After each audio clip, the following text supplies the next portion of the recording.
Story 1. Garrett and the Co-op Woman. My name is Garrett, and this event took place during my sophomore year of college. When I didn't secure a dorm room after my freshman year, I was desperate for off-campus housing. Long story short, I ended up in a co-op, one of 3 houses that formed a community somewhat near campus, but not exactly. It wasn't ideal, but it was cheap, and I didn't have many other options. Plus, I owned a bike, so the extra travel time didn't bother me much. Most of the residents were young students like me, but there were a few exceptions. A handful of alumni, 1 or 2 TAs, and a few older people pursuing their degrees later in life. But the person who immediately stood out was an older woman who lived in one of the other houses. From what I could tell, she was perhaps in her late 50s, though she looked a bit older than that. She had graying hair and walked with a sort of limp, like she had some kind of back injury. She was extremely quiet, mostly kept to herself, and always had this blank expression on her face. I assumed she had some connection to the university, maybe faculty or an alumna, but no one explained it, and I didn't ask. The first time I saw her do something strange was in our common kitchen. This was already a little weird because the 2 other houses had their own kitchens, so I wasn't sure why she'd be hanging out in ours. She wasn't cooking, eating, or even talking to anyone. She was just standing there while the rest of us were chatting, rushing around making dinner, and listening to music. She didn't try to join in. She just watched us blankly. I caught her eye a few times, and part of me felt like she was watching me specifically, even though I knew that was unlikely. No one acknowledged her, which I thought was odd, too. Maybe they knew something I didn't. Later that week, I was doing some homework in my room when I saw her again. I glanced out my bedroom window, and there she was, staring up at me. As if that wasn't strange enough, she wasn't even on the sidewalk, but rather in the middle of the street. It was getting late, and it was quite cold, too, so she must have been freezing out there. I couldn't tell if she was looking directly into my window or just in the general direction of the house, but I felt like she was staring right at me. I don't know why I did it, but I waved at her, trying to be friendly. The moment I did, I instantly regretted it. She didn't wave back. Instead, she jumped up and down a few times, like she was excited, and then ran towards one of the other houses, presumably hers. I felt sick. Not only had I acknowledged her, but I had confirmed that she had been looking toward my room the entire time, and even if she hadn't, she now knew which room was mine. Later that night, I asked one of my housemates about her.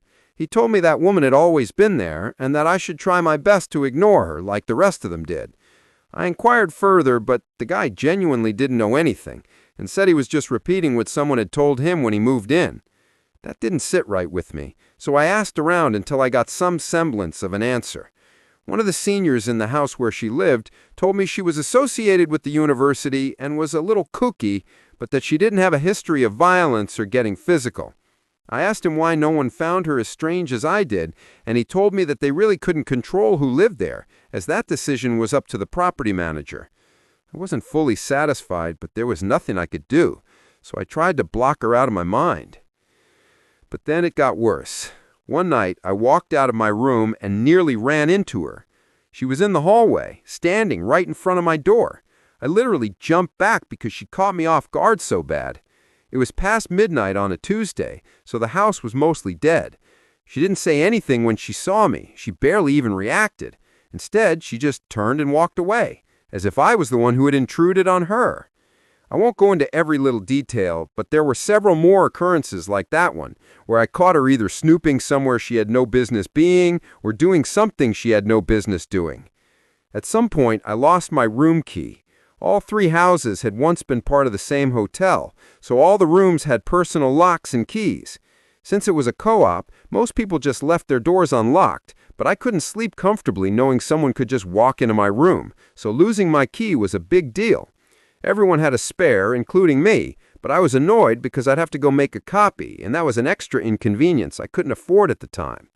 A few nights later, I woke up randomly. I wasn't sure why at first, but then I heard it. A soft bumping coming from my closet every 20 seconds or so. It sounded like something was shifting behind the door, like something was moving inside. I'm not one to scare easily, and I'm definitely not one to be helpless in a dangerous situation, so I was going to deal with this myself. I quietly got out of bed and took a deep breath. I slowly walked over to the closet, trying to keep my breathing under control. My heart was racing. In one fluid motion, I ripped the closet door open and screamed like a crazy person. Just as I expected, the woman was in there. She had one of my ties wrapped around her neck, and her eyes were wide open. She was holding a kitchen knife in her other hand. My scream must have startled her, because before I could react, she lunged at me with the knife outstretched. I screamed again, but this one wasn't pretend. It was a scream of pure fear. I wrestled her to the ground and was able to disarm her pretty easily, given how frail and small she was. That didn't make the situation any less terrifying, though. She kicked, fought, and bit as I pinned her, screaming the whole time. I yelled for help and heard doors slam, followed by some of my housemates running down the hall. My friend Lee immediately helped me immobilize the woman, and the two of us kept her pinned while someone else called the police. The rest of the night was a blur. The police got there quickly and arrested her on the spot. By that point, she had stopped screaming, but she refused to say anything either, which was extremely unsettling. The cops found my room key on her. Real big shocker there. A few weeks later, we got our answer about who she was. Apparently, she was the property manager's sister, whom he'd been letting live there under the radar. She had severe mental health issues, and instead of getting her proper care, he just threw her into one of the unoccupied rooms. I believe the property manager was eventually arrested for negligence and a slew of other things, and rightfully so. Honestly, I blame him so much more for what happened than her. If anything, I feel bad for her, but my pity won't erase the fact that she tried to kill me. I could have lost my life that night. I have no idea why she seemed so interested in me specifically, but I can only hope nothing like that ever happens to me again. I'm graduating soon, and I'm definitely going to miss college, but I don't think I'll ever be able to look back at my time here without thinking about that night.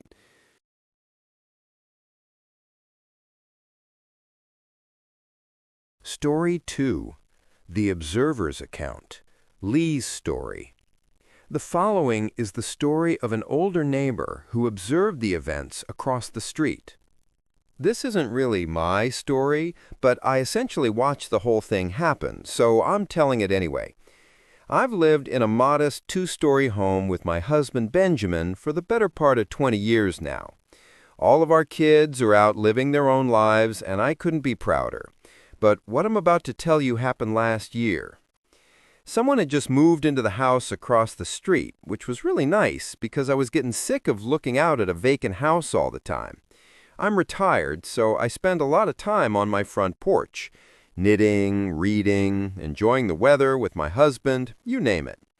I also listen to a lot of true crime podcasts out there, and sometimes I'll just play music. The person who moved in was a young guy, maybe mid-20s. He drove an expensive-looking BMW and always dressed in flashy clothing, so I figured he was either well off or seriously pretending. I hope I'm not giving the wrong impression about him. He was actually really sweet. He introduced himself to us after a few days. His name was Quinn, and he was a few years out of college, as I had guessed. He was a really bright guy and got along very well with Benjamin. They laughed and talked about sports, and Benjamin even dropped a few of his own college stories that I hadn't heard in a long time. Quinn said he worked in the entertainment industry and did freelance work for some internet personality, whatever that means. It kind of went over my head, but it must have been lucrative. He looked pretty wealthy, as I said. He talked about stocks with Benjamin and told us about some of the investments he was making. All in all, he seemed like a nice guy. Things were normal for a few months. Like I said, I spent a lot of time on my porch, so Quinn would often wave to me when leaving his house, and I always waved back. I can't remember exactly when, but I started noticing the same girl going over to Quinn's house every so often. She drove a little white convertible and was pretty young, blonde, the type of girl you'd expect a guy like him to date, to be frank. She dressed a bit scandalously, which I didn't fully appreciate. I figured she was his girlfriend, maybe checking on the house while he was out. She had her own house key, so it made sense. Then it became a regular thing. Once, maybe twice a week, I'd see that car roll up while Quinn was gone. She'd go inside, stay for a while, then leave. I didn't really understand what she was doing, but young people date differently these days, so I kept my thoughts to myself. Then one evening, I saw them together. Quinn pulled into his driveway with her in the passenger seat. That confirmed it. She was his girlfriend, just as I had assumed. But shortly after that day, things started getting tense. At least that's what it seemed like. One afternoon, I was out tending to my little garden when I heard shouting from across the street. Quinn and the girl were standing in the driveway yelling at each other. I couldn't catch what they were arguing about, but I didn't need to. She kept throwing her hands in the air, practically spitting her words at him. It looked like she was going to strike him. Eventually, she got in the car, slammed the door, and tore off down the road. Quinn shook his head and went back inside. I don't even think he noticed me. I figured it was a lover's spat. Every couple fights, and it wasn't my place to butt in where I was unwelcome. But then, I saw that girl's car in front of his house again when he wasn't home. Not once, not twice, but multiple times. I told Benjamin, and he said it was rude to pry and that I should just leave the poor boy alone, which I agreed with. But then came the night everything went sideways. Benjamin and I were asleep when we woke up to sirens blaring outside. We rushed out, joining the handful of neighbors who had come out to see what was going on. Quinn's house was swarming with police cars, an ambulance, the whole 9 yards. We watched as the cops emerged from his house with that girl in handcuffs. She didn't struggle or scream, just accepted what was going on and stared ahead with a blank expression. We saw Quinn being rushed outside on a stretcher. He was a bloody mess, and I gasped at the sight. We didn't see him for a week after that. I was worried sick.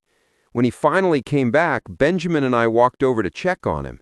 He let us in without hesitation and told us everything. Apparently that girl, her name was Ellie, had confessed to everything, making things easy for the police. For starters, she wasn't supposed to have his house key. She had stolen his spare and made a copy without him knowing. According to him, she started asking him for things: fancy dinners, jewelry, expensive trips. When he hesitated, she got possessive and angry, which is when things started going downhill in their relationship. Every time she had shown up unannounced to his house, he hadn't been aware. She had access to his location through his phone, which I didn't even know was possible. She had gone through all of his stuff, but worst of all, she had planted hidden cameras in his room. Every time she went back to his house when he wasn't there, she was replacing the camera batteries and making sure they were still working. The argument between them that I overheard was Quinn's attempt at breaking up with her. She refused, and Quinn reluctantly agreed to go on a break. Ellie had seen everything through the cameras, and the next night she went to his house with a knife. I'm not going to explain the rest. You get the idea. Somehow, Quinn managed to get her to the ground, but not before she seriously injured him. The doctor said he was an inch away from needing surgery or dying. Benjamin and I tried to console him, but he was visibly shaken. The last thing he said before we left was that he had learned his lesson about flaunting his money, especially around pretty girls. He moved out not long after. He said he didn't feel safe in that house anymore, and that his ex had tons of friends just like her, and he didn't feel comfortable with the thought that they might have known where he lived. We never saw him again. I pray to God he's doing okay. No one should ever have to go through something like that, especially not someone as young as him.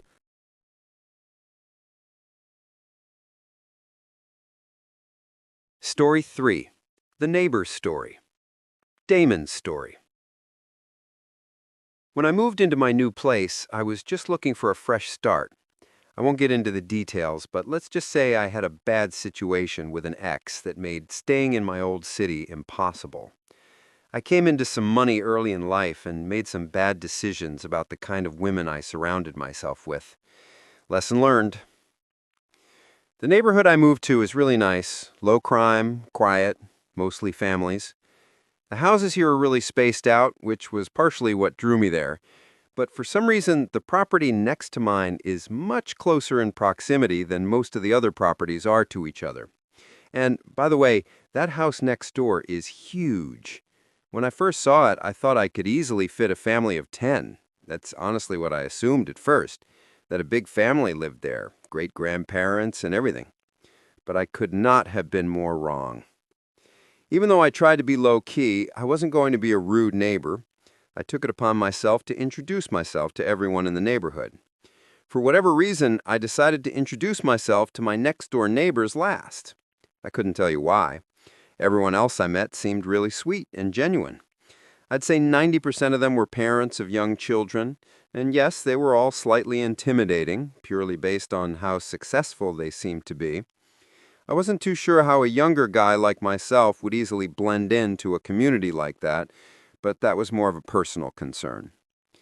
When I got around to meeting my next-door neighbor, my social battery was mostly drained from having spent the day making small talk with strangers. I knew if I just went back home, I was never going to be as motivated to meet them, so I just sucked it up and walked up their driveway. I had gotten accustomed to being greeted by someone middle-aged, so when a young-looking dude with a mullet opened the door, I was a little taken aback. Hell, he looked even younger than me, which was definitely a shock. I recovered quickly and went ahead with my new-to-the-neighborhood spiel. As I went on, he flashed me this massive smile and actually cut me off before I could even finish talking. He said something along the lines of, "Oh wow, someone who was born in my decade. What a nice surprise." I laughed and told him the same thing, venting to him about how out of place I felt as a single guy in his late 20s among so many families with kids. He told me not to worry about that and that most of the people who lived here kept to themselves, which was kind of a relief for me. He introduced himself as Damon and told me I should come by for a drink sometime. I shrugged my shoulders and said, "Hell, why not right now?" To which I expected him to laugh and invite me in. Instead, though, he looked over his shoulder like he was scanning his living room and then turned back to me, saying he wished he could, but he was busy working. I asked him what he did for work because it just seemed like a normal follow-up question to what he said, and he dropped his smile a bit. After a weird stare, he laughed and just said, "Finance," but didn't elaborate any more than that, which I thought was a bit strange. I told him fair enough and asked if he had any roommates. To my surprise, he told me he lived there alone, which was absolutely insane to me given how big the house was. We chatted for a few more minutes, and he gave me his number before going back inside. I was excited that someone my age lived here, especially because he seemed like a really chill guy, but I couldn't get over how odd it was for someone like that to live all alone. And yeah, I know I was essentially doing the same thing, but you have to keep in mind, my house wasn't even half the size of his. Anyway, I went back home and got on with my life. That was about 6 months ago. For a few weeks after that, nothing eventful really happened. I texted Damon a few days after he gave me his number to try and set something up, but he'd always complained about how busy he was and how sorry he was that we couldn't hang out. Eventually, I gave up with him. Not in a hostile way, just in a you-do-you kind of way. I'm definitely not the type of person to bend over backwards for someone who seems disinterested. I never saw anyone coming or going from Damon's place. No visitors, no parties, no girls, nothing. He never even got takeout delivered, which was strange to me because his car was always in the driveway. I genuinely didn't know what he ate because I literally never saw him leave the house.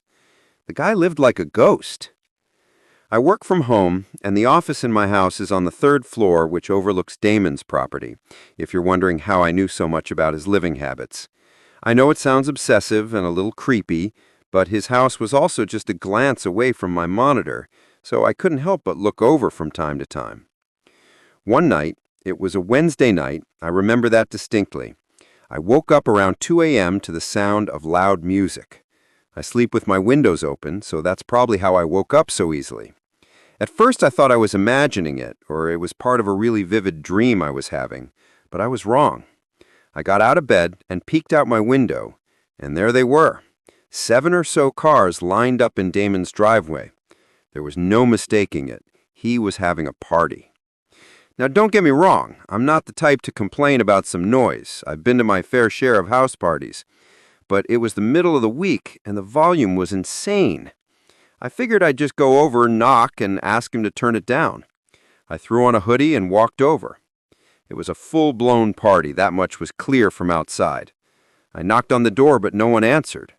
I pulled out my phone to text Damon, but I decided against it, knowing he'd probably ignore me and give me some BS excuse. The following morning, I knocked on the door again, harder this time. Still nothing. I reached for the handle, half expecting it to be locked, but to my surprise, the door swung open. Inside, the first thing I saw was a pile of shoes in the foyer, at least 10 pairs. But there was something off. There were literally no one in there. I moved further in, expecting to see people in the living room, maybe the kitchen, but it was completely empty. There weren't even any drinks left out. I could hear people over the music that was playing in the background, though, which I didn't understand. But then I really listened to it, and everything hit me at once. It wasn't even music, really. It was a recording, a literal recording of people laughing, yelling, and clinking glasses.